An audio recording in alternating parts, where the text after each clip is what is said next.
지난해에 수도권 그리고 비수도권의 인구 격차가 무려 100만 명이 넘었다고 합니다. 즉 수도권 인구가 지방 인구보다 100만 명이 더 많아졌다라는 것입니다. 수도권이 비수도권 인구를 초월한 지 6년 만의 일인데 엄청난 빠른 속도인 것 같습니다. 전 국토의 12%에 불과한 수도권이 인구와 자원을 이것처럼 소용돌이처럼 빨아들이는 일극체제는 더 방치할 수도 없고 또 방치해서도 안 되는 상황입니다. 이처럼 수도권 포화가 심화할수록 지방 소멸은 과속화될 것이고 국토 활용의 비효율성이 높아지면서 잠재 성장률도 떨어질 수밖에 없습니다. 이미 한계에 도달한 수도권 중심 성장에서 지방 주도 성장으로 대전환하는 것, 또 이를 통한 국토 공간의 균형적인 이용은 경제의 성장판을 다시 열고 지속 가능한 국가 발전의 토대를 쌓는 가장 확실한 길입니다.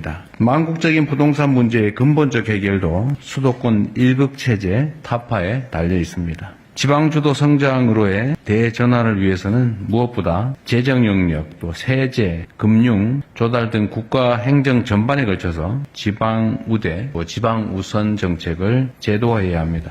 우리가 재정이나 세제나 금융에 대해서는 많은 생각을 하고 있는데 가만히 생각해 보니까 이 조달 분야, 국가 조달 분야에서는 지방 우선이나 또 지방 가산, 가점 제도가 없는 것 같아요. 이것도 좀 챙겨주시기 바랍니다. 다 아시겠지만 수도권에서 생산된 물품과 비수도권에서 생산된 물품의 효용 가치나 효율이 똑같다. 그러면 당연히 지방 걸 먼저 쓴다든지 또는 뭐 입찰이나 이런 데서 지방에 가점을 준다든지 똑같은 조건이면 지방 거를 쓴다든지 그런 것도 좀 준비해서 시행하면 좋겠습니다. 수도권에서 몰수록 더 두텁게 또 더 과감하게 지원한다는 대원칙을 바탕으로 교통 등 인프라 정비에 속도를 내고 또 공공기관 이전 준비도 서둘러야 되겠습니다. 특히 기업들의 지방 투자를 대대적으로 활성화할 수 있도록 파격적인 인센티브 체계를 마련해서 신속하게 추진해주면 좋겠습니다. 제가 오늘 청와대 식당에 가서 밥을 먹다가 얼핏 생각이 났는데 공공기관을 지방으로 이전하게 되면 그 이전하는 공공기관에는 구내식당 만들지 말고 바깥에서 먹게 하는 대신에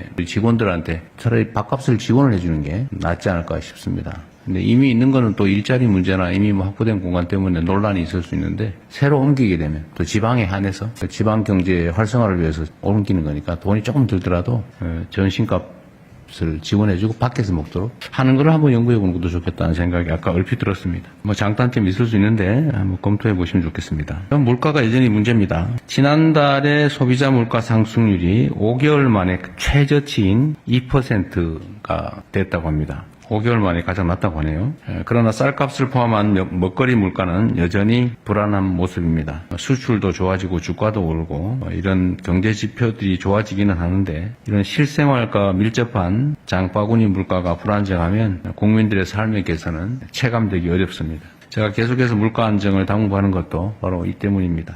최근에 밀가루, 설탕, 공정거래 분야 조사를 제가 취임한 후에 검찰에 지시해서 검찰이 아주 빠른 시간 내에 성과를 냈어요. 실제 조사를 해보니까 우리나라 빵값이 다른 나라에 비해서 엄청 비싸다고 하는데 그게 밀가루, 설탕 값 때문 아니냐. 전부는 아니겠지만 일부는 그럴 수도 있는 것 같습니다. 그리고 또 국제 밀값이 뭐 몇십 % 폭락을 해도 오히려 국내 밀가루 값은 올랐다는 그런 자료도 있더라고요. 그게 왜 그러겠냐. 담합 때문일 가능성이 많죠. 그래서 이게 지금 독과점 상황을 악용해가지고 우리 국민들에게 고물가를 강요하는 이런 현장의 문제는 국가 공권력을 총동원해서 반드시 시정하기를 바랍니다. 공정거래비든 경찰이든 검찰이든 또 행정부서도 마찬가지입니다. 그 국가 시스템을 이용해가지고 국가 구성원 모두에게 피해를 입히면서 혼자 잘 살면 좋겠습니까? 뭐 그런 얘기도 있는데 혼자 잘 사니까 좋습니까? 뭐 그런 거 있잖아요. 충청도식으로 언제 한번 해보세요. 괜찮아요? 얼마 전에 생리대 얘기도 한번 해보니까 뭐 조금씩 물가가 생리대 가격도 내려가는 것 같더라고요. 새로운 제품도 나오고. 그 얼마든지 할 수 있는데 안 한 거죠, 이때까지. 근데 이게 몇 가지 요소뿐만이 아니라 전부 다 그렇습니다. 과일도 그런 것 같고 농산물도 유통 구조가 좀 이상하고 축산물 속값은 폭락을 하는데 고기값은 안 떨어진다고? 대체 왜 그러냐? 다 이 국가 시스템의 문제죠. 어쨌든 가능하면 이 물가는 물론 이제 각 부처가 독자적인 업무들이 다 있긴 한데 이게 특정 기간 집중적으로 이 물가 문제를 좀 관리할 태스크포스를 한번 만들어 보면 어떨까 검토해 보십시오. 좀 단기적으로 뭔가 좀 지금까지 안 쓰는 새로운 방법들을 좀 발굴해내야 될 것 같아요. 공정거래위에서 검토하고 있다고는 저번에 국무회에서 얘기는 들었는데 어쨌든 이때까지 담합에서 가격을 이렇게 올렸으면 가격을 내려야지. 근데 내렸는지 잘 모르겠어요. 그냥 뭐 잠깐 사과하고 뭐 할인 행사하고 그냥 모른 척 또 넘어가고 이러던데 이번에는 그런 일 없게 끝까지 철저히 관리하시기 바랍니다. 가격 조정 명령제도 뭐 이런 것도 있다는데 뭐 그것도 잘 활용하든지 해야 되겠습니다. 어쨌든 이 정책에 대한 신뢰를 높이기 위해서는 적당히 하다 넘어가는구나 이런 생각을 절대 못하게 해야 돼요. 말한 건 반드시 지킨다. 그러면 정한 정책은 집행되는구나. 빈말하지 않는구나. 이렇게 해야죠. 그중에 이 정책 신뢰성의 제일 큰 토대가 법률이죠.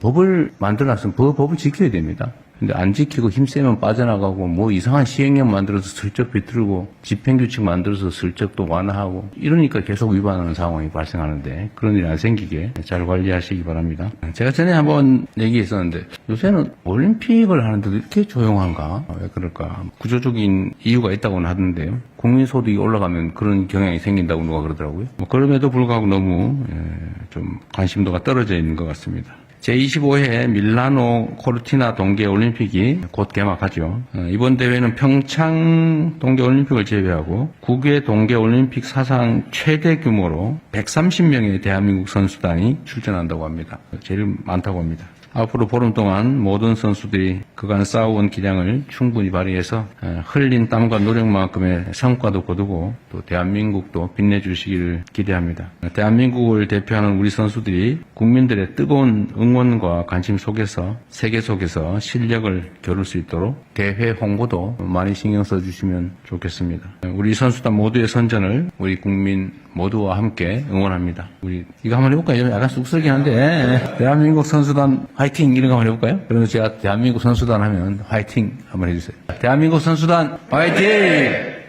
잘하네요. 미리 연습한 건 아닐 텐데 잘하셨습니다. 우리 선수들 다치지 말고 선전하시기 바랍니다.